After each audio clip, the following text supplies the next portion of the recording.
1992 में जब बाबरी मस्जिद की शहादत की गई जोर जबरदस्ती से, उस वक्त से फिर ये माहौल बनाया जा रहा है पूरे हिंदुस्तान में, जहां मुसलमान डर खौफ के माहौल में मुब्तला हो जाएं और मुसलमानों में कमजोर दिल के लोग या कमजोर ईमान के लोग या जिन्हें ठीक से पता नहीं मजहब क्या है, ऐसे लोगों को हमला करके उनको समझा बुझा के या जबरदस्ती करके जोर जबरदस्ती से या समझा बुझाकर उन्हें किसी ना किसी तरह अपने मजहब से मुनहरफ किया जाए। 10 साल पहले शुद्धि तहरीक के तहत इन लोगों ने राशन कार्ड बना के देंगे, आईडी कार्ड बना के देंगे बोल के 5 फैमिली को तैयार करके इन्होंने वहां बुलाकर एक पूजा पाठ की।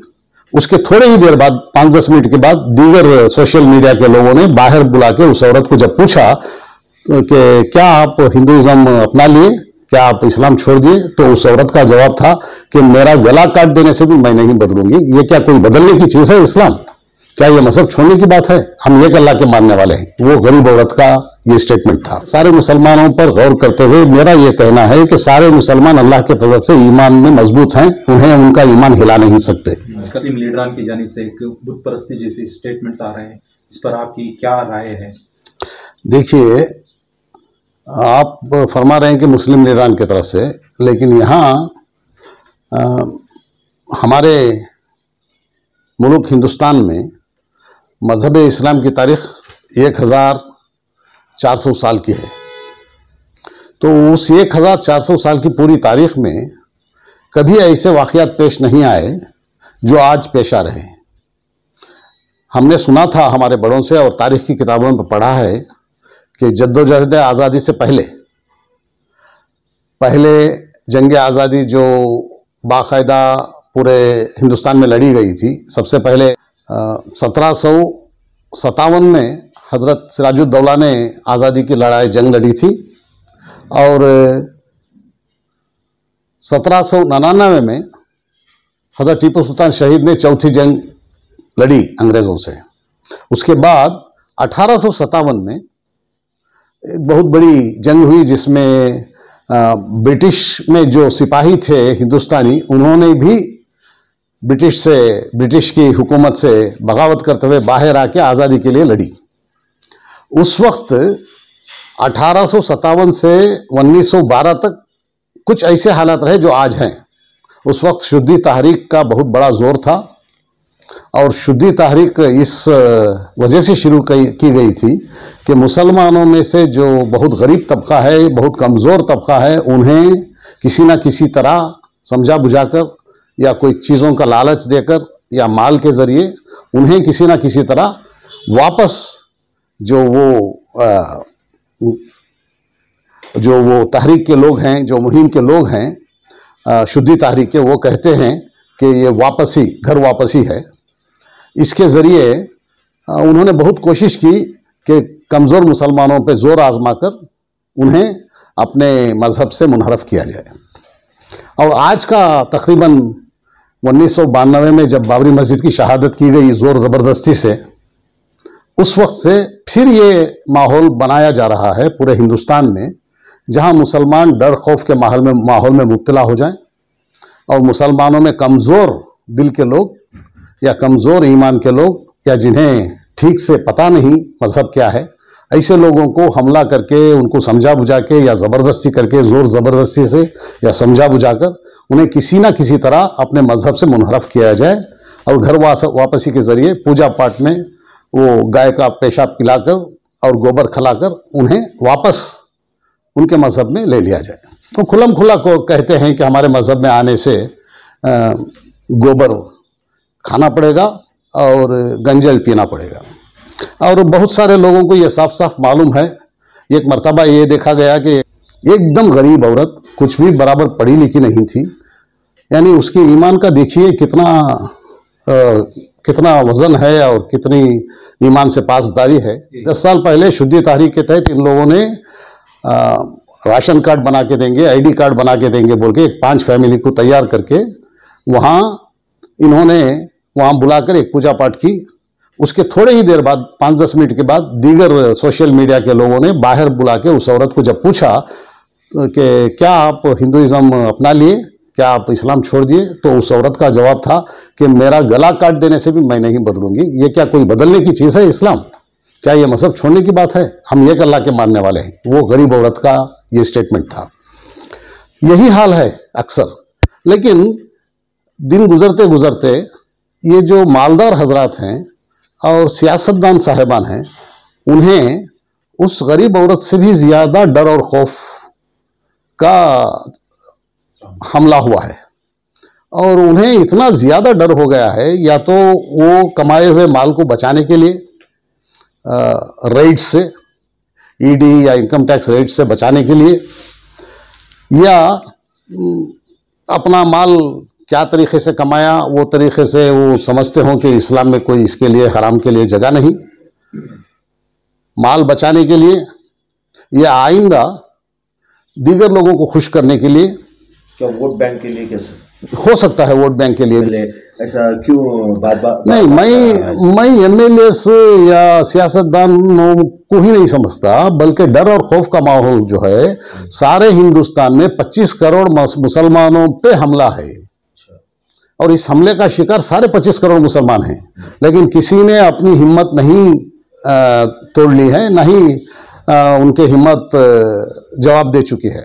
सिर्फ चंद एके दुके इधर उधर के चंद मालदार हजरात या चंद सियासतदान जिनकी हिम्मत जवाब दे चुकी है, और उस गरीब औरत से भी ये गए गुजरे हैं ईमान के मामले में। सारे मुसलमानों पर गौर करते हुए मेरा ये कहना है कि सारे मुसलमान अल्लाह के फजल से ईमान में मजबूत हैं, उन्हें उनका ईमान हिला नहीं सकते। ये जो दुश्मन हैं, देश के दुश्मन, और महात्मा गांधी के कातिल गोडसे की पूजा करने वाले, और जब आज़ादी की लड़ाई चल रही थी उस वक्त अंग्रेज़ों के साथ जुड़कर उन्हें आज़ादी के मतवाले और मुजाहिदीन आज़ादी की खबर पहुंचाकर उन्हें फांसी दिलाकर इनामत हासिल करने वालों की औलाद जो हैं, उनको खुश करने के लिए हम मज़हब तब्दील कर लें, यह मुसलमानों का शेवा नहीं है। मुसलमानों में कोई भी तैयार नहीं है। गरीब से गरीब तर आदमी का यह हाल है कि वो कहेगा कि मेरा ईमान मजबूत है, मैं हरगिज़ नहीं बदलूंगा।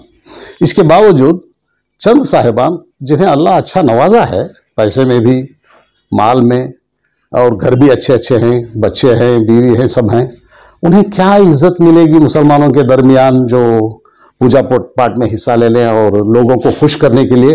ये खुश करने के लिए नहीं, बल्कि मैं देखिए गैर मुस्लिम अहबाब के दरमियान मैं बहुत ज़्यादा रहता हूँ, बहुत उनके साथ मिलकर काम करता हूँ, और मुझसे दोनों तबके के लोग मिलते हैं। एक तबका वो जो तासुब नहीं करता मुसलमानों से, जो चाहता है कि मुसलमान भी उनके बराबर ज़िंदगी यहाँ गुजारें, वो भी हिंदुस्तान के इतने ही शहरी हैं जो इतने हकदार वो शहरी हैं, ऐसा समझने वाला अक्सरियती तबका है ब्रादरान वतन का।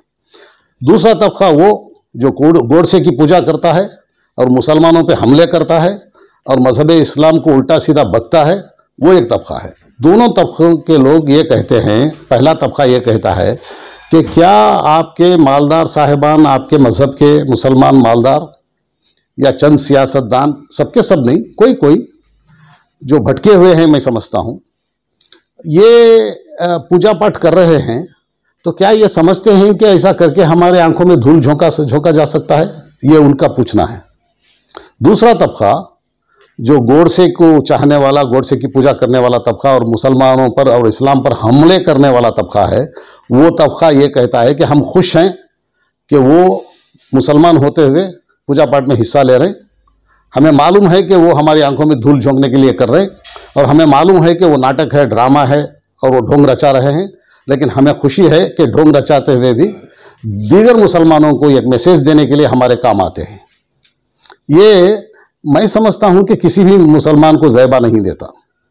किसी भी मुसलमान को, ख्वाह वो नाम का मुसलमान हो, ख्वाह वो इस्लाम को पूरी तरह से ना जानता हो, थोड़ा बहुत भी जानता हो, वो भी नहीं सिर्फ नाम रख के मुसलमान हो गया हो, या अपने माँ बाप मुसलमान थे इसलिए मुसलमान हो गया हो, ये शेवा नहीं देता कि इस्लाम की यहाँ हिंदुस्तान में गैर मुस्लिमों के दरमियान इस्लाम का मजाक उड़ाएं।